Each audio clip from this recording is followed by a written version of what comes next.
Welcome. Hiring a financial professional can be an overwhelming process. This video will help with finding the right advisor for you. This isn't your typical list of qualifications or a how-to guide on searching for someone on the internet. I'm going to break down two different types of advisors so you can decide what best suits you. This is Marvin. He is what most people think of when hearing the term financial advisor. Most of the conversations with him are focused on your investments and rate of return. As technology has evolved, many of the tasks Marvin has done for years can be done quicker and cheaper with a computer. Even with advancements in technology, Marvin provides a significant amount of value to his clients. Vanguard published multiple reports on Advisor Alpha, which helps quantify the value from a financial advisor. Some of the highlighted benefits from Advisor are 1.5% from behavioral coaching, which helps with the greed fear cycle in investing, 1.55% with investment selection, systematic rebalancing, and proper asset location, and 0.7% by efficient taxes. Combined, these bring 3.75% of Advisor Alpha from Marvin. That's a significant amount of value. Over the last few decades, many investors have demanded more than portfolio management from their advisors. This is where Paula comes in.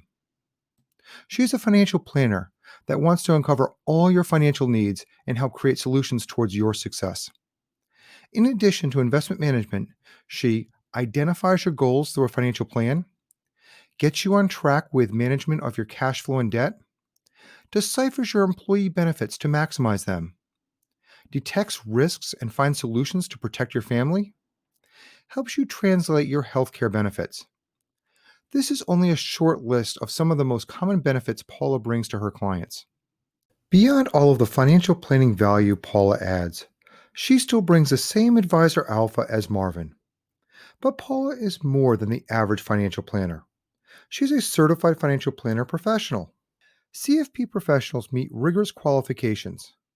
They must commit to high ethical standards, acquire several years of experience related to delivering financial planning services, and pass the comprehensive CFP certification exam before they can call themselves a CFP professional. Having choices is good because clients have different needs and want various types of relationships with their financial professionals. Marvin and Paula are two examples of the wide selection of advisors you can hire for financial guidance. Even though there are amazing professionals to hire, some people prefer to use technology. Artificial intelligence is getting better in all areas of our lives, and this is an option you may choose. While I'm biased, I prefer to use humans when building long-term relationships that affect me on such a personal level. During this video, we shared that the services you receive depend on the type of advisor you hire. When it comes down to cost, this also varies greatly depending on who you hire and their price model. To learn more, I suggest you watch our video on understanding financial advisor compensation. Hopefully, this video was educational for you. If you have any questions on the content, please reach out so we can have a more in-depth conversation.